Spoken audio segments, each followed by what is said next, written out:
ড্রামার শুরুতে আমরা গল্পের মেল লিড জুফাংকে ক্লাসে ঘুমাতে দেখি। তখন টিচার ওকে ধমক দিয়ে জাগিয়ে তোলে। তখন ও ওর বেস্ট ফ্রেন্ড লিনকে জিজ্ঞেস করে যে টিচার আমাকে কি করতে বলেছে। তখন লিন ওকে বলে, স্যার তোমাকে বলেছে বোর্ডটা পরিষ্কার করে দিতে। একথা শুনে জুফাং দ্রুত বোর্ডটা পরিষ্কার করতে থাকে। এটা দেখে টিচার অনেক বেশি রেগে যায়, কারণ এতক্ষণ ধরে উনি যা লিখেছে সবই ও মুছে দিয়েছে। আর টিচার ওর ওপর চিৎকার করতে থাকে। এটা দেখে লিনও ভয় পেতে থাকে যে জুফাং আবার সত্য কথাটা বলে না দেয়। তখন টিচার ওকে শাস্তি হিসেবে ক্লাসের একদম পেছনে দাঁড় করিয়ে রাখে। এদিকে লিন প্রস্তুতি নিতে থাকে যে ঘন্টা পড়ার সাথে সাথেই ও দৌড় দিবে। অন্যদিকে জুফাং অনেক বেশি রেগেছিল আর ও মনে মনে বলতে থাকে, আজ তোমার খবর আছে। কিছুক্ষণ পর ক্লাসের বেল বাজে, আর বেল বাজার সাথে সাথেই লিন দৌড়াতে শুরু করে আর ওর পেছনে জুফাংও দৌড়াতে থাকে। তখন পেছন থেকে জুফাং বলে ওঠে, তুমি কি আমাকে ভয় পেয়েছো? আর ওকে বলে, তাহলে আমাদের দুজনের মধ্যে একটি ম্যাচ হয়ে যাক,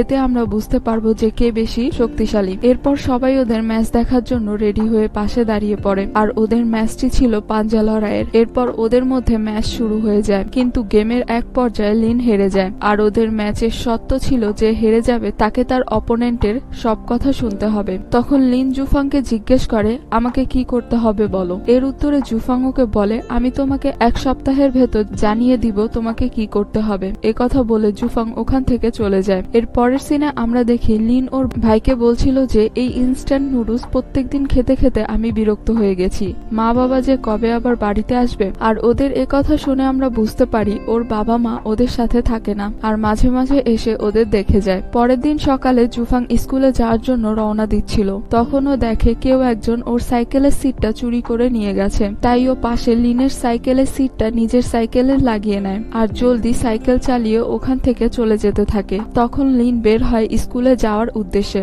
তখন ও সাইকেলের সামনে গিয়ে দেখে জুফাং ওর সাইকেলের সিটটা নিয়ে পালিয়েছে। তাই ও নিজের ভাইয়ের সাইকেলের সিটটা খুলে নিজের সাইকেলে লাগিয়ে স্কুলের উদ্দেশ্যে বেরিয়ে পড়ে। এদিকে ওর ভাইও স্কুলের জন্য বের হয়ে পড়ে আর এসে দেখে ওর সাইকেলের এই অবস্থা। তখন ও মনে করে ওর বোন এসব করেছে, তাই ও লিনের ওপর চিৎকার করতে থাকে আর বাধ্য হয়ে সিট ছাড়াই সাইকেল চালাতে থাকে। এদিকে লিন দ্রুত সাইকেল চালিয়ে জুফাংকে ধরে ফেলে আর ওকে বলে, তোমার এত সাহস হলো কিভাবে আমার সিট চুরি করার। তখন জুফাং কথা ঘোরানোর জন্য ওকে ব্রেকফাস্ট দেয়। লিন খাবারটা খেয়ে ওকে বলে, খাবারটা অনেক মজা হয়েছে। তখন জুফাং লিনকে বলে, তুমি কি তোমার প্রমিস ভুলে গেছো? এর উত্তরে লিন ওকে বলে, আমাকে কি করতে হবে। তখন জুফাং সামনে তাকিয়ে দেখে একটি কালো প্যান্ট। এটা দেখে ও লিনকে বলে, তোমাকে এটা পরে স্কুলে আসতে হবে। একথা শুনে লিন ঘাবড়ে যায়, কারণ ও তো ফেঁসে গেছে। চুক্তি অনুযায়ী পরের দিন লিন ওই কালো প্যান্টটা পরে স্কুলে আসে। তখন সবাই ওর দিকে অদ্ভুত দৃষ্টিতে তাকাতে থাকে। লিন তখন লজ্জায় নিজের ব্যাগ দিয়ে মুখ ঢেকে ক্লাসরুমে আসে। ক্লাসের ভেতর ঢুকতেই সবাই লিনকে দেখে বলে, লিন তোমাকে দেখতে খুব সুন্দর লাগছে। লিন তখন সবার প্রশংসা পেয়ে একটু ভাব নিতে থাকে আর জুফাংকে ইশারাতে দাঁড়াতে বলে। তখন জুফাং দাঁড়িয়ে ওকে বলে, তোমাকে খুবই সুন্দর লাগছে। আর ঠিক তখনই টিচার ক্লাসরুমে চলে আসে। সবাই ভয় পেয়ে সিটে বসে গেলেও লিনের কোনো খবর নেই। তখন টিচার ওকে বলে, আমি আজকেই তোমার বাবা মাকে স্কুলে ডাকছি। তখন লিন টিচারকে বলে, আমাকে শাস্তি হিসেবে ক্লাসরুমের বাইরে দাঁড় করিয়ে রাখুন, কিন্তু আমার বাবা মাকে ডাকবেন না। এরপর পানিশমেন্ট হিসেবে লিনকে ক্লাসের বাইরে দাঁড় করিয়ে রাখা হয়। তখন অন্যান্য স্টুডেন্টরা লিনকে নিয়ে মজা করছিল। এর কিছুক্ষণ পর ওর ভাই চলে আসে আর ওকে ক্লাসরুমের বাইরে দাঁড়িয়ে থাকতে দেখে ওকে বলে, তোমাকে কি পানিশমেন্ট দেওয়া হয়েছে? আর ওকে বলে, ঠিকই আছে, তুমি এটারই যোগ্য, কারণ তুমি আমার সাইকেলের সিট চুরি করে পালিয়েছো। এই কথা বলে ও ক্লাসরুমে চলে যায়। এরপর বাসায় এসে লিন আবারও ওই কালো প্যান্টটা পরে আর বলতে থাকে, এটা আমাকে বেশ মানিয়েছে। আর তখনই লিন ওর মায়ের আসার শব্দ শুনতে পায়, তাই ও তাড়াতাড়ি করে ওটা লুকিয়ে ফেলে।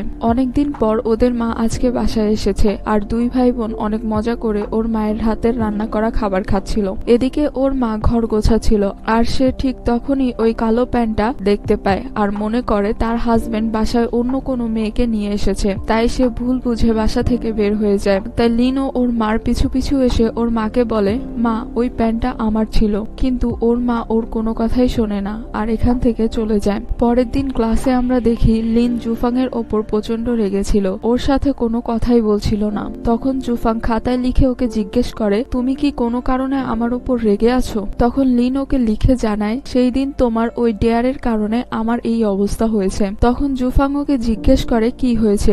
এর উত্তরে লিন ওকে খাতায় লিখে বলে ওই দিন ওই কালো প্যান্টের কারণে আমার মা বাবাকে ভুল বুঝে বাড়ি থেকে চলে গিয়েছিল। তখন টিচার জুফাংকে ক্লাসে কথা বলার জন্য দাঁড় করায় আর ওকে বলে তুমি কি আমাকে পছন্দ করো না? তখন পাশ থেকে লিন মাথা নাড়িয়ে বলে হ্যাঁ স্যার। এর উত্তরে জুফাং টিচারকে বলে না স্যার। তখন টিচার ওকে বলে তাহলে তুমি আমার ক্লাসে সবসময় কেন অমনোযোগী থাকো? আর ওকে বোর্ডে এসে অঙ্কটা সলভ করতে বলে। তখন জুফাং লিনকে জিজ্ঞেস করে এই অঙ্কটা কিভাবে সলভ করতে হয়। এর উত্তরে লিন ওকে বলে আমি জানি না। তখন জুফাং বোর্ডে গিয়ে অঙ্কটা সলভ করতে পারে না, তাই টিচার ওর ওপর অনেক রেগে যায় আর ক্লাসের বেল পড়লে ওকে শাস্তি না দিয়েই রেগে ক্লাসরুম থেকে বের হয়ে যায়। এরপর লিন রাতে বাসায় আসছিল, রাস্তায় দেখে ওর ভাই ওর পোষা কুকুরটাকে খুঁজে বেড়াচ্ছে, কারণ ওর ভাই কুকুরটাকে অনেকক্ষণ ধরে খুঁজে পাচ্ছে না। তখন লিন সাইকেল থেকে নেমে কুকুরটাকে খুঁজতে খুঁজতে জুফাং এর বাসায় চলে আসে আর ওকে বলে তুমি কি আমাদের কুকুরটাকে দেখেছো? এর উত্তরে জুফাং বলে না তো।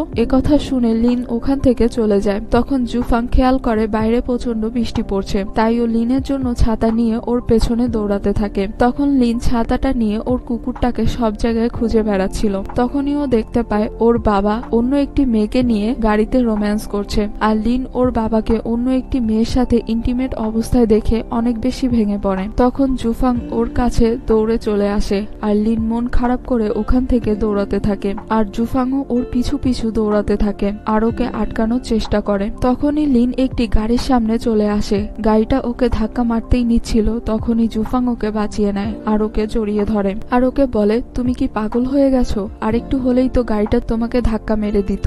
তখন লিন জুফাংকে জিজ্ঞেস করে তুমি কি বলতে পারবে পৃথিবীতে সত্যিকারের ভালোবাসা কাকে বলে? সারা জীবন একসাথে থাকার নামই কি ভালোবাসা? কিন্তু আমার বাবাকে এই অবস্থায় দেখাটা আমারই ভুল ছিল। তখন জুফাং ওকে বলে তোমার বাবা মা দীর্ঘদিন ধরে একসাথে থাকে না, তারা আলাদা থাকে, তাই এমনটা হওয়াটাই স্বাভাবিক। লিন তখন ওকে বলে কিন্তু আমার মা এখনো আমার বাবাকে অনেক ভালোবাসে, সে তার কাজের কারণে ব্যস্ত থাকে, কিন্তু আমার মা যখন বাসায় আসে তখন তার মুখে আমাদের জন্য একটা আলাদাই হ্যাপিনেস দেখতে পাই। তখন জুফাং ওকে বলে আমরা ওনাদের প্রবলেম সলভ করতে পারবো না। একথা শুনে লিন ওকে বলে এটা তোমার বিষয় না, তাই তুমি এখান থেকে চলে যাও। এরপর লিন বৃষ্টিতে বসে বসে কান্না করছিল, তাই জুফাং ওর মাথায় ছাতা ধরে। তখন জুফাং বলে আমার বয়স যখন মাত্র 8 বছর তখন আমার বাবার ট্রান্সফার হয়ে তোমাদের এলাকায় আসে আর আমরা তখন থেকেই বেস্ট ফ্রেন্ড।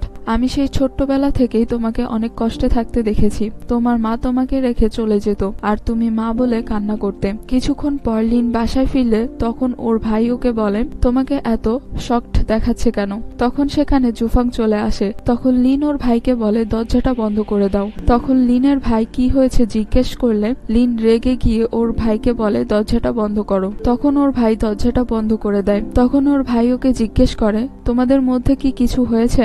তখন লিন ওর ভাইয়ের ওপর অনেক রেগে যায় আর ওর ওপর চিৎকার করতে থাকে। তখনই ওর বাবা বাসায় ঢুকে। তখন লিন ওর বাবাকে জিজ্ঞেস করে তুমি এতক্ষণ কোথায় ছিলে? এর উত্তরে ওর বাবা ওকে বলে আমি আমার অফিসের কলিগের সাথে ছিলাম। তখন লিন ওর বাবাকে বলে এটা কি এতটাই ইম্পর্টেন্ট ছিল? তুমি আমাদেরকে বোকা বানিও না। এ কথা বলে লিন নিজের রুমের ভেতর চলে যায়। তখন লিন রুমের ভেতরে গিয়ে ওর মাকে ফোন করে আর ওর মাকে বলে তুমি আবার কবে আসবে? এ কথা বলে ও মুখ চেপে কান্না করতে থাকে। এর উত্তরে ওর মা ওকে বলে আমি আমার কাজ নিয়ে একটু ব্যস্ত আছি, তাই আমি তোমার সাথে পরে কথা বলবো। এ কথা বলে ওর মা ফোন রেখে দিলে ও আরো বেশি কান্না করতে থাকে আর সমস্ত কাপড় চোপড় গুছিয়ে রেডি হতে থাকে। তখন ওর ভাই ওকে জিজ্ঞেস করে তুমি কোথায় যাচ্ছ? এর উত্তরে লিন ওর ভাইকে বলে আমি দাদুর বাসায় যাচ্ছি আর সেখান থেকেই আমি পড়াশোনা করব। পরের দিন সকালে জুফাং লিনের জন্য ওয়েট করতে থাকে একসাথে স্কুলে যাওয়ার জন্য, কিন্তু লিন আসে না। এরপর স্কুলে গিয়ে জুফাং লিনের খোঁজ করে কিন্তু ওকে কোথাও দেখতে পায় না। তখন ওর বন্ধুরা ওকে বলতে থাকে যে লিন অন্য স্কুলে ট্রান্সফার হয়ে গেছে আর সেখান থেকেই পরীক্ষা দিবে। রাতে বাসায় যাওয়ার সময় জুফাং লিনের বাসায় যায় আর লিনের ভাইয়ের কাছ থেকে জানতে পারে যে লিন এখন ওর দাদুর বাসায় রয়েছে। একথা শুনে জুফাং দ্রুত সাইকেল চালিয়ে লিনের কাছে চলে আসে। তখন জুফাং লিনের রুমে একটি ঢিল ছুঁড়ে মারতে যায়, কিন্তু তখনই ওর মনে পড়ে যায় যে লিন ওকে বলেছিল তোমাকে আমি আর কখনো দেখতে চাই না। একথা মনে করে করে জুফাং নিজেকে অপরাধী মনে করে, তাই ও লিনকে কিছু না বলেই ওখান থেকে চলে যায়। আর এভাবেই কিছুদিন চলে যায়। এরপর ওদের পরীক্ষা চলে আসে, আর লিন পরীক্ষাগুলো ওর দাদুর বাসা থেকেই দেয় এবং একটি নতুন ইউনিভার্সিটিতে ভর্তি হয়। আর ওর ভাইয়ের জমানো সব টাকা চুরি করে নিয়ে আসে। ও ভার্সিটিতে ঢুকে দেখে কিছু স্টুডেন্ট একটি গাছের পাশে ভিড় করেছে, আর সেই গাছের ওপরে একটি বিড়ালকে বাঁচানোর চেষ্টা করছে। লিন তখন সেখানে গিয়ে বলে, তোমরা ওকে এভাবে ধরতে পারবে না, বরং ও পড়ে যাবে। কিন্তু স্টুডেন্টগুলো ওকে কোনো পাত্তা দেয় না। তখনই সেখানে শাও নামের একটি ছেলে চলে আসে আর লিনকে বলে, তুমি বিড়াল অনেক পছন্দ করো তাই না? তখন লিন খুশি হয়ে বলে, বিড়ালকে ভয় দেখিয়ে নিচে নামানো যাবে না, আমরা চাইলে ওকে কিছু খাবার দিয়ে নামাতে পারি। আর ওর কথা মতো বিড়ালটা খাবার দেখে নিচে নেমে আসে। এরপর শাও ওর লাগেজটা নিয়ে হোস্টেলে এগিয়ে দিতে আসে। এরপর ও হোস্টেলের সামনে চলে আসলে লিন ওকে বলে, লাগেজটা তুমি আমাকে দাও, এখান থেকে আমি নিয়ে যেতে পারবো। যাওয়ার সময় তখন লিন ওকে বলে, তোমার নামটাই তো জানা হলো না। এরপর ওরা দুজন পরিচিত হলে লিন ওকে বাই বলে চলে যায়। অন্যদিকে আমরা দেখি লিনের ভাই অনেক বেশি এক্সাইটেড ছিল, কারণ সে তার জমানো টাকাগুলো দিয়ে কিছু একটা করবে। কিন্তু যখন ও বাসায় এসে নিজের টাকার বাক্সটা খোলে, তখন ও দেখে ওটা তো পুরো খালি, আর ওর বোন ওর জন্য একটি নোট রেখে গিয়েছে, যেখানে লেখা ছিল, এটা খুব ইমার্জেন্সি ছিল, আমি তোমাকে পরে টাকাটা দিয়ে দিব। পরের দিন লিনদের ক্লাসে শাও আসে। আসলে শাও হচ্ছে ওদের ইউনিভার্সিটির সিনিয়র। তখন শাও সবাইকে বলে, তোমাদের যদি পড়াশোনাতে কোনো হেল্প লাগে তাহলে আমাকে বলবে। কথা বলে শাও নিজের উইচ্যাটের অ্যাকাউন্টের নামটা বোর্ডে লিখে দেয় আর সবাইকে বলে, তোমাদের ভার্সিটি লাইফ নিয়ে যত প্রশ্ন আছে তোমরা সবাই আমাকে জিজ্ঞেস করতে পারো। আসলে শাও এই কাজটা করেছে যাতে লিনের সাথে ও অ্যাড হতে পারে। এদিকে লিনও অনেক বেশি খুশি ছিল, কিন্তু তখনই ও ক্লাসের জানলা দিয়ে দেখতে পায় কয়েকজন স্টুডেন্টের মধ্যে জুফাংকে দৌড়ে যেতে।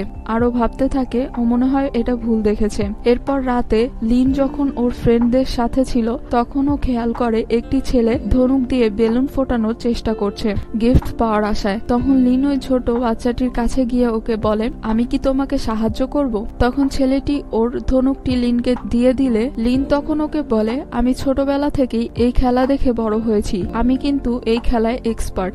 কথা বলে ও টার্গেটে তীর মারলে ওটা মিস হয়ে যায়। এটা দেখে লিন ওই ছেলেটাকে বলে, তুমি কোনো চিন্তা করো না, এবার কনফার্ম। কিন্তু এবারও বেলুনটা ফোটাতে পারে না। তখন ছেলেটি ওকে বলে, আপু এটাই কিন্তু লাস্ট চান্স। এরপর লিন যখন বেলুনটা মারার জন্য রেডি হয়, তখন পেছন থেকে জুফাং এসে টার্গেট মতো বেলুনটা ফোটাতে পারে। লিন তখন জুফাংকে দেখে অনেক বেশি অবাক হয়ে যায়। তখন ওই ছোট্ট ছেলেটিকে গিফট দেওয়া হয়। ছেলেটি তখন জুফাংকে ধন্যবাদ দিলেও লিনকে বলে, আপু তোমাকে আমি ধন্যবাদ দিতে পারছি না। কথা বলে ওই ছেলেটি ওখান থেকে চলে যায়। তখন সেখানে জুফাং এর ফ্রেন্ড চলে আসে আর জুফাংকে জিজ্ঞেস করে, এই মেয়েটা কে? তখন জুফাং ওর ফ্রেন্ডকে বলে, ও হচ্ছে আমার বেস্ট ফ্রেন্ড লিন। কথা শুনে জুফাং এর ফ্রেন্ড ওকে বলে, তার মানে তুমি ওর কথাই সবসময় আমাকে বলতে, কিন্তু তুমি তো বলেছিল ও দেখতে একদমই সুন্দর না, কিন্তু ও তো দেখতে অনেক বেশি সুন্দরী। তখন জুফাং ওকে ইশারাতে চুপ করতে বলে। এরপর জুফাং এর ফ্রেন্ড এখান থেকে চলে গেলে জুফাং লিনকে টানতে টানতে ওর সাথে একটি রেস্টুরেন্টে নিয়ে আসে আর ওরা ওদের পাঞ্জা লড়াই খেলাতে মেতে ওঠে। আর রুলস অনুযায়ী যে খেলায় হারবে তাকে তার অপোনেন্টের সব কথা শুনতে হবে। এবারও লিন জুফাং এর কাছে হেরে যায়, যার ফলে ওকে জুফাং এর সব কথা শুনতে হবে। তখন জুফাং লিনকে বলে, তোমার ওয়ালেটটা আমাকে দাও। লিন তখন জুফাংকে নিজের ওয়ালেটটা দিলে জুফাং লিনের কাছ থেকে ওর ভাইয়ের চুরি করা টাকাগুলো নিয়ে নেয়। পরের দিন লিন ক্যান্টিনে গেলে ওর কাছে টাকা না থাকার কারণে ও ভালো কোনো খাবারও খেতে পারছিল না। এদিকে জুফাং ওর ফ্রেন্ডের সাথে লাঞ্চ করছিল। তখন সেখানে ও লিনকে দেখতে পেয়ে ওকে নিজের কাছে ডাকে। তখন জুফাং এর ফ্রেন্ড লিনকে বলে, তুমি কি খাবে বলো, আমি নিয়ে আসছি। কথা শুনে লিন অনেকগুলো খাবার অর্ডার দিতে থাকে। তখন জুফাং লিনকে বলে, তুমি এই খাবারগুলো তখনই খেতে পারবে যখন তুমি আমার একটা শর্ত মানবে, আর সেটা হলো তোমাকে আমার নামে 100টি ভালো কথা বলতে হবে। কথা শুনে লিন ওকে বলে, অসম্ভব, আমি তোমার খাবার খাবো না। কথা বলে ও চলে যেতে নিলে তখন সেখানে জুফাং এর ফ্রেন্ড অনেক ভালো ভালো খাবার আনে, যেগুলো দেখে লিন লোভ সামলাতে না পেরে জুফাং এর প্রশংসা করতে শুরু করে। ও বলে, তুমি দেখতে অনেক হ্যান্ডসাম, তুমি অনেক এক্সেলেন্ট, আর তোমার তোমার অনেক সুন্দর ফিগারও আছে। আর এদিকে এসব কিছু জুফাং এর ফ্রেন্ড ভিডিও করছিল। বানিয়ে বানিয়ে প্রশংসা করতে করতে লিন ক্লান্ত হয়ে যায়, তাইও বাইরে চলে আসে। আর বাইরে এসে পিলারের ওপর নিজের সমস্ত রাগ ঝাড়তে থাকে। এরপর আবারও ও ভিতরে এসে ও জুফাং এর প্রশংসা করতে শুরু করে। এরপর 100টা প্রশংসা শেষ করার পর লিন নিজের খাবার খেতে যায়, কিন্তু জুফাং ওর খাবারটা সরিয়ে নেয় আর ওকে বলে তুমি এগুলো খেতে পারবে না। কথা শুনে লিন অনেক বেশি রেগে যায় আর জুফাং এর কলার ধরে ওকে বলে আমি কি শুধু শুধু তোমার এত প্রশংসা করেছি? তখন জুফাং ওকে বলে আমি তোমাকে ভালো খাবারের কথা বলেছি, এটা নাও, এটা অনেক হেলদি খাবার। এই কথা বলে জুফাং স্পাইসি খাবারগুলো নিয়ে অন্য টেবিলে চলে যায়। লিন বাধ্য হয়ে ওই খাবারগুলো খেতে থাকে। এরপরের সিনে আমরা দেখি রাতে লিনের সব ফ্রেন্ডরা মিলে ট্রুথ অর ডেয়ার খেলছিল। তখন ওর ফ্রেন্ডরা ওকে ডেয়ার দেয় যে তুমি ওই ছেলেটার উইচ্যাট আইডি নিয়ে আসবে, কিন্তু ওরা তো জানতো না যে জুফাং লিনের বেস্ট ফ্রেন্ড। এরপর ডেয়ার অনুযায়ী লিন জুফাং এর কাছে যায় আর ওকে বলে তোমার আইডিটা দাও। এখানে জুফাং বুঝতে পারে কিছু একটা চলছে, তাইও লিনকে নিজের উইচ্যাট আইডিটা দেয় না আর ওকে বলে তুমি একটা রাক্ষস। এই কথা বলে ওকে এখান থেকে চলে যেতে বলে। একথা শুনে লিন মনে মনে প্রচন্ড ক্ষেপতে থাকে আর নিজের রাগ কন্ট্রোল করতে না পেরে ও দৌড়ে গিয়ে জুফাং এর কাঁধের ওপর উঠে পড়ে আর ওর কাঁধে একটি কামড় বসায়। এদিকে ওর ফ্রেন্ডরা ওকে থামানোর চেষ্টা করে। তখন জুফাং দেখে ওর ঘাট দিয়ে রক্ত বের হচ্ছে, তাই লিন ওকে ক্যাম্পাসের হসপিটালে নিয়ে যায়। এদিকে এখানে কেউ কিছু বুঝতে পারে না যে কি হচ্ছে। অন্যদিকে অনেক রাত হয়ে যাওয়ার কারণে হসপিটালে কোনো ডক্টর ছিল না, তাই লিন নিজেই জুফাং এর আঘাতে ওষুধ লাগাতে থাকে আর ওকে বলে আই এম সরি, আমি তোমাকে আঘাত করতে চাইনি। একথা শুনে জুফাং ওকে বলে তুমি কি বুঝতে পেরেছো তুমি একটা বোকা, আর তাছাড়া তুমি আমাকে ছাড়া বাঁচতে পারবে না। একথা শুনে লিন ওকে বলে তুমি যে মরো। একথা বলে ও ওখান থেকে চলে যায়। এরপর হোস্টেলে এসে ও দেখতে পায় ও যে জুফাংকে কাঁধে কামড় মেরেছিল ওই ভিডিওটা ভাইরাল হয়ে গেছে আর এই কাজটা জুফাং নিজেই করেছে। এই নিউজটা দেখে ও কি করবে বুঝতে না পেরে কান্না করতে থাকে। এরপর থেকে ও যেখানেই যায় সেখানেই মানুষ ওকে রাক্ষস বলে ডাকতে থাকে। ও শান্তিমতো একটু খাবার খেতেও পারে না, তাই ও বাধ্য হয়ে জুফাং এর সাথে দেখা করতে আসে আর ওকে বলে তুমি ভিডিওটা এখনই ডিলিট করো, কিন্তু জুফাং রাজি হয় না। লিন তখন ওকে মারতে গেলে জুফাং চিৎকার করে ওঠে, তাইও একটি ঝোপের আড়ালে লুকিয়ে পড়ে আর ও বাধ্য হয়ে ওখান থেকে চলে যায়। পরের দিন লিন জুফাং এর উইচ্যাট আইডিটা ওর পিঠে লাগিয়ে দেয়। তখন সবাই সেটা স্ক্যান করে ওর অ্যাকাউন্টটা পেয়ে যায় আর ওর অ্যাকাউন্টের প্রোফাইল পিক দেখে সবাই হাসাহাসি করতে থাকে, কারণ সেখানে জুফাং এর ছোটবেলার একটি পিক ছিল। জুফাং তখন বুঝতে পারে এসব কিছু লিনেরই কাজ। এর পরের সিনে আমরা দেখি জুফাং ওর কাপড়গুলো ওয়াশিং মেশিনে দিয়ে এখান থেকে চলে যায়। জুফাং এখান থেকে চলে যাওয়ার পর লিন এখানে এসে ছোট্ট একটি লাল টেডি বিয়ার জুফাং এর ওয়াশিং মেশিনের ভেতরে ঢুকিয়ে দেয়। কিছুক্ষণ পর জুফাং কাপড়গুলো নিতে আসলে দেখে ওর সব কাপড়গুলো লাল হয়ে গেছে। এটা দেখে ও বুঝতে পারে এই কাজটা কে করেছে। তখন ওর ফ্রেন্ড ওকে বলে এটা খুব সুন্দর একটি টেডি, তুমি এটা আমাকে দাও, আমি আমার বিছানার পাশে এটা সুন্দর করে রেখে দিব। একথা শুনে জুফাং ওর কাছ থেকে টেডি বিয়ারটা নিয়ে ওর ওয়াশিং মেশিনে ঢুকিয়ে দেয় আর ওখান থেকে চলে যায়। আর কিছুদিন এভাবেই ওদের মাঝে এই খুনসুটি চলতে থাকে। এরপর একদিন রাতে শাওলিনকে ফোন করে আর ওকে বলে একটি বিড়াল অনেকগুলো বাচ্চা দিয়েছে, আমি ছাদে আছি, তাই তুমি ছাদে চলে আসো। আসলে ওরা দুজন বিড়াল আর কুকুর অনেক বেশি পছন্দ করে, তাই লিন দ্রুত সেখানে চলে যায় আর বিড়াল ছানাগুলো নিয়ে মজা করতে থাকে। তখন গার্ড এসে ছাদের দরজাটা বাইরে থেকে লক করে দিয়ে চলে যায়। এটা বুঝতে পেরে ওরা চিৎকার করতে থাকে, কিন্তু গার্ড কিছুই শুনতে পায় না, কারণ তার কানে হেডফোন ছিল। এদিকে জুফাং এর ফ্রেন্ড ওকে বলে আমি একটু আগে লিনকে দেখেছি একটি হ্যান্ডসাম ছেলের সাথে ডেটে যেতে। একথা শুনে জুফাং ওর ফ্রেন্ডকে বলে অসম্ভব, লিন ডেট করবে। এদিকে লিন কোনো উপায় দেখতে না পেয়ে জুফাংকে ফোন করে।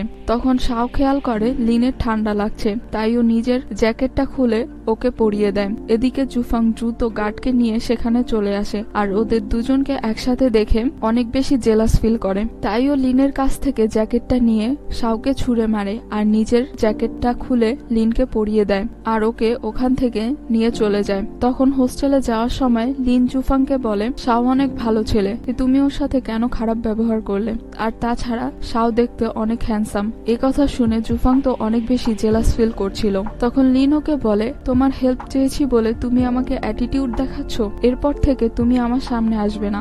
কথা বলে লিন ওখান থেকে চলে যায়। পরের দিন লিন ইউনিভার্সিটিতে এসে ওর ফ্রেন্ডদেরকে বলে, গতকাল রাতে শাও যখন নিজের জ্যাকেটটা খুলে আমাকে পরিয়ে দিচ্ছিল তখন আমার হার্টবিট অনেক বেশি বেড়ে গিয়েছিল। কথা শুনে ওর ফ্রেন্ডরা ওকে বলে, তার মানে তুমি ওকে পছন্দ করো। এদিকে জুফাং ওর ফ্রেন্ডের সাথে মাঠে গেম প্র্যাকটিস করছিল। তখন ওর প্র্যাকটিস ঠিকঠাক মতো না হওয়ার কারণে ওর ফ্রেন্ড ওকে বলে, তুমি কি লিনের ব্যাপারে ভাবছো? তখন জুফাং ওর ফ্রেন্ডকে বলে, একদমই না। কথা শুনে ওর ফ্রেন্ড ওকে বলে, তুমি কি জেলাস ফিল করছো ওকে অন্য একটি ছেলের সাথে দেখে? তুমি যদি ওকে অন্য একটি ছেলের সাথে দেখে জেলাস ফিল করে থাকো তাহলে তুমি ওকে পছন্দ করো। তখন জুফাং লিনের সাথে কাটানো সব মুহূর্তের কথাগুলো মনে করতে থাকে। এরপর ক্লাসে জুফাং লিন আর শাওকে অনেকটা কাছাকাছি দেখে জেলাস ফিল করছিল আর ও একটা ড্রয়িং করছিল। লিন যখন ওর কাছ থেকে ওই খাতাটা কেড়ে নেয় ও দেখে জুফাং একটি কুকুরের ছবি এঁকেছে আর কুকুরের জ্যাকেটটি আর শাওয়ের জ্যাকেটটি ঠিক একই রকম ছিল। এটা দেখে লিন নার্ভাস হয়ে হাসতে থাকে। এরপর ক্লাস শেষে জুফাং রাগ করে একাই বের হয়ে যায়। লিন তখন ওর পিছু এসে জিজ্ঞেস করে, তোমার কি হয়েছে? কিন্তু জুফাং ওকে কিছুই বলে না। এরপর লিন জুফাং এর কাছে গিয়ে জিজ্ঞেস করে, মেয়েরা কেমন ছেলে পছন্দ করে? কথা শুনে জুফাং মনে করে লিন মনে হয় আমাকে প্রপোজ করবে। ও খুশি হয়ে লিনকে বলে, ছেলেরা লম্বা চুল আর যে মেয়ে লম্বা স্কার্ট পরে তাদের বেশি পছন্দ করে।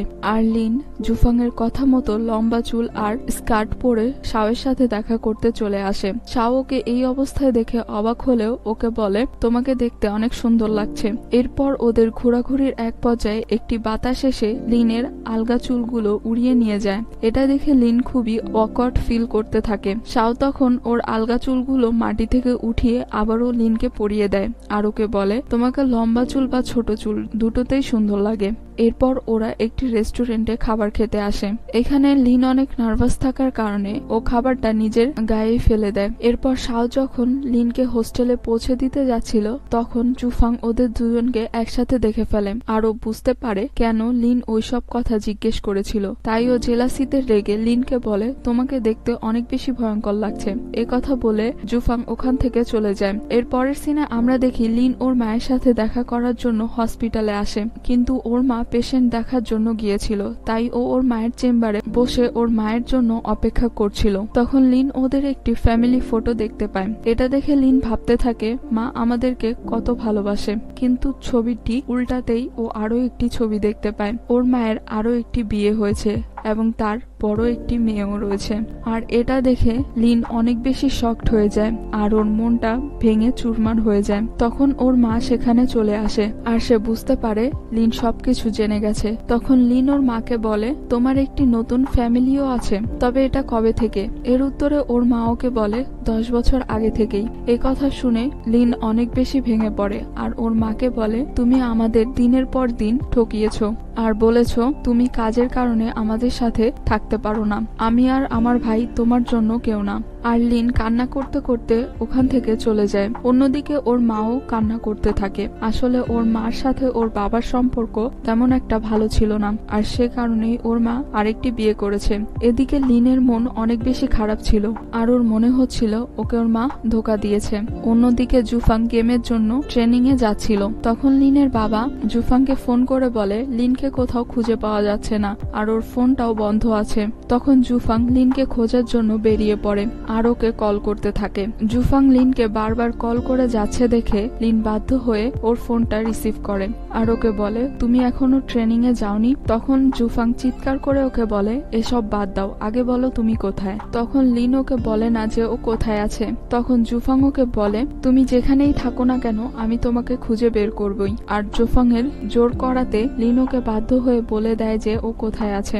এরপর জুফাং দ্রুত সেই ঠিকানায় পৌঁছে যায়। ও রুমে ঢুকে দেখে লিন জোরে মিউজিক চালিয়ে নাচছে। তখন জুফাং ওকে ধরে বলে, তুমি থামো, আসলে লিন এসব করছে নিজের কষ্ট ভোলানোর জন্য। তখন ও জুফাংকে দেখে অনেক কান্না করতে থাকে আর ওকে বলে, আমার মা আমাকে ছেড়ে চলে গেছে। তখন ওর কান্না দেখে জুফাংও কান্না করতে থাকে। এরপর জুফাং লিনকে কাঁধে তুলে বাসায় নিয়ে যেতে থাকে। লিন মাতাল হয়ে নিজের মায়ের কথাগুলোই বলতে থাকে। এরপর জুফাং লিনকে বাসায় নিয়ে আসে, কিন্তু লিন তার বাবার সাথে তেমন কোনো কথা বলে না। তখন ওর বাবা ওকে বলে, তোমার মার আর আমার ডিভোর্স 10 বছর আগেই হয়ে গিয়েছিল, কিন্তু তোমাদের পড়াশোনার যাতে কোনো ক্ষতি না হয় এজন্য তোমাদের মা এই বিষয়টা তোমাদের জানাতে মানা করেছে। আর এই বিষয়টা ওর ভাই আগে থেকেই জানতো, এ কারণে ওর মাকে তেমন কোনো পাত্তা দিত না। এরপর ওরা সবাই একসাথে খাবার খায়, কিন্তু কেউ কারোর সাথে তেমন কোনো কথা বলে না। এর পরের সিনে আমরা দেখি জুফাং লিনকে হ্যাপি নিউ ইয়ার উইশ করার জন্য ওর বাসার নিচে আসে। তখন লিন ওকে দেখে অনেক বেশি খুশি হয়ে যায়। এদিকে জুফাং ওকে খুশি রাখার চেষ্টা করছিল। পরের দিন জুফাং লিনের মন যাতে ভালো থাকে তাই ওকে ওদের বাসায় নিয়ে আসে। লিন তখন জুফাং এর রুমে ঢুকে দেখে ওদের কাটানো সব মুহূর্তগুলো জুফাং ফ্রেমে বন্দি করে রেখেছে। আর লিন ভাবতে থাকে সবাই আমাকে ছেড়ে চলে গেলেও জুফাং সবসময় আমার পাশে থাকবে। তখন জুফাং রুমে এসে লিনকে নিজের মনের কথাটা বলার চেষ্টা করে, কিন্তু বলতে পারে না। এরপর ছুটি শেষ হলে ওরা ওদের ইউনিভার্সিটিতে আবারও ফিরে আসে। একদিন জুফাং লিনের অনেক কাছাকাছি চলে আসে, এতে লিনের হার্টবিট অনেক বেশি বেড়ে যায়। তাই ও কি করবে বুঝতে না পেরে ওখান থেকে দৌড়ে পালিয়ে যায়। এরপর রাতে লিন স্বপ্ন দেখে যে জুফাং ওকে প্রপোজ করছে, আর যখনই জুফাং ওকে কিস করতে নিচ্ছিল তখনই লিনের ঘুম ভেঙে যায়। পরের দিন শাও ওকে প্রপোজ করে আর ওকে বলে আমি তোমাকে অনেক পছন্দ করি। এর উত্তরে লিন ওকে বলে এই কয়েকদিনে আমি বুঝতে পেরেছি যে আমি জুফাংকে অনেক বেশি পছন্দ করি, ও আমার জন্য পারফেক্ট। এ কথা বলে ও শাওকে রিজেক্ট করে দেয়। এ কথা শুনে শাও ওকে বলে তাহলে কি আমরা ফ্রেন্ড হিসেবে থাকতে পারি? এর উত্তরে লিন ওকে বলে অবশ্যই। এদিকে জুফাং আর লিনের মধ্যে ধীরে ধীরে ভালোবাসার তৈরি হতে থাকে। এদিকে আজ জুফাং এর জন্মদিন ছিল, তাই লিন ওকে সারপ্রাইজ দেওয়ার জন্য কেক নিয়ে আসে। এরপর লিন ওকে বার্থডে গিফট দেয়। তখন জুফাং ওকে বলে আমি তোমাকে একদমই বুঝি না যে তোমার মনে কি চলছে, তুমি কি আমার ওপর ক্রাশ খেয়েছো? এরপর জুফাং জন্মদিনের উইশ হিসেবে লিনকে বলে তুমি আমাকে ভুলে যেতে পারো। একথা বলে ও ক্যান্ডেলগুলো নিভাতে গেলে লিন আগেই ক্যান্ডেলগুলো নিভিয়ে ফেলে। এটা দেখে জুফাং ওকে বলে তুমি এটা কি করলে? তখন লিন ওকে বলে আমি আগেই ক্যান্ডেলগুলো নিভিয়ে ফেলেছি, কারণ এই উইশটা সত্যি হতে দেওয়া যাবে না, কারণ আমি তোমাকে কখনোই ভুলতে পারবো না। একথা শুনে জুফাং তখন ওকে জড়িয়ে ধরে, আর যখনই ও লিনকে কিস করতে যাবে তখনই ওর ফ্রেন্ডরা রুমের ভেতর চলে আসে আর হাতের দিকে তাকিয়ে বলে আমরা মনে হয় ভুল সময় চলে এসেছি। তখন ওরা রুম থেকে বেরিয়ে যেতে নিলে ওর বন্ধুরা ওদের নিয়ে মজা নিতে থাকে। আর এভাবেই বেশ কয়েক বছর কেটে যায়। ওরা চুটিয়ে প্রেম করতে থাকে আর ওদের ভার্সিটি লাইফও শেষ হয়ে যায়। এরপর একদিন রাতে জুফাং লিনকে একটি বক্স গিফট করে। লিন তখন ওটা খুলতে গেলে জুফাং ওকে বলে এটা এখনই খোলার সময় নয়, যখন সময় হবে তখন আমি তোমাকে বলবো। এরপর ওরা একটি হোটেল বুক করে একসাথে থাকবে বলে। এরপর লিন জুফাং এর সাথে ঘুমাবে বলে রেডি হয়ে আগেই বিছানায় শুয়ে পড়ে, কিন্তু জুফাং তো ওর সাথে ঘুমাবে না, তাই ও নিচে বিছানা করে ওখানে ঘুমিয়ে পড়ে। এসব দেখে লিন কি করবে বুঝতে না পেরে ও বিছানায় গড়াগড়ি করতে থাকে, আর হঠাৎ করেই ও জুফাং এর ওপর পড়ে যায়। পরের দিন জুফাং লিনকে একটি সুন্দর জায়গায় নিয়ে আসে আর ওকে বলে এই দিনটা আমাদের জন্য অনেক বেশি স্পেশাল। তখন লিন দেখে এখানে ওর ইউনিভার্সিটির সব ফ্রেন্ডরা আর ওর ফ্যামিলি মেম্বাররাও এখানে এসেছে। আসলে ওদেরকে জুফাং ফোন করে এখানে আসতে বলেছে। তখন জুফাং লিনকে বলে আমি সেদিন তোমাকে যে বক্সটা দিয়েছিলাম সেটা বের করো। লিন তখন ওকে বলে আমি এটা কিভাবে খুলবো, এটার পাসওয়ার্ড কি? তখন ওর বন্ধুরা এক একজন এক একটা পাসওয়ার্ড বলতে থাকে, কিন্তু কারোটাই সঠিক হয় না। তখন একজন বলে ওঠে তোমার জন্মদিনের ডেট দিয়ে ট্রাই করো। তখন লিন নিজের জন্মদিনের ডেট দিয়ে ট্রাই করলে ওটা খুলে যায়, আর ভেতরে খুব সুন্দর একটি ডায়মন্ডের রিং ছিল। তখন লিন এটা দেখে বলে এটা তো আমার হাতের সাইজের না। তখন জুফাং ওকে বলে এটা তো তোমার জন্য নয়, এটা আমার। এই বলে ও লিনের জন্য আনা আংটিটি বের করে ওকে সবার সামনে বিয়ের জন্য প্রপোজ করে, আর লিনও বিয়ের জন্য জুফাংকে হ্যাঁ বলে দেয়, আর ওরা একে অপরকে রিং পরিয়ে দেয়। কয়েক মাস পর আমরা দেখি লিন এখন প্রেগনেন্ট। তখন লিন জুফাংকে জিজ্ঞেস করে তুমি আমাকে কখনো ছেড়ে চলে যাবে না তো? এর উত্তরে জুফাং ওকে বলে আমি তোমাকে অনেক ভালোবাসি, তাই আমি তোমাকে কখনোই ছেড়ে চলে যাব না। আর এই কিউট মোমেন্টের সাথেই এই ড্রামাটি এখানেই শেষ হয়ে যায়।